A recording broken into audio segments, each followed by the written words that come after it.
কঠিন সময় মায়ের পাশে থাকতে না পারাই আমার হৃদয় ভেঙে গেছে। ফুতুল, ডার্লিং ফুতুল, জানো শোনা শোনো, তোমার মাকে গুমও করা হয় নাই, তোমার মাকে অপহরণ করা হয় নাই, তোমার মাকে আয়নাঘরে বন্দিও করে রাখা হয় নাই। তুমি খুব ভালো করে জানো তোমার মা কোথায় আছে, নিরাপদে আছে, খাইতেছে, ঘুমাইতেছে, অন্ততপক্ষ প্রতিদিন একবার হলেও মায়ের সাথে কথা বলতে পারতেছো ফোনে।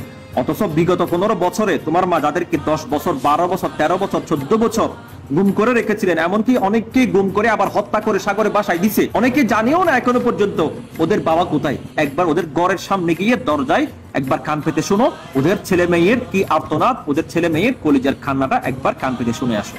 তখন নিজেকে ফিল করাইতে পারবা যে তোমার মা কত বড় একজন জালেম শাসক ছিল, তোমার মা একজন কত বড় অত্যাচারী শাসক ছিল, এটা জানতে পারবা। তাছাড়া বাংলাদেশের মানুষ এখন একটা বাইশ্যা পতিতা মেয়ের কথা যতটুকু বিশ্বাস করে, তার চাইতে এক বিন্দু পরিমাণ কথাও তোমাদের বিশ্বাস করে। তোমরা এত বেশি মানুষের কাছে ঘৃণার পাত্র হয়ে গেছো।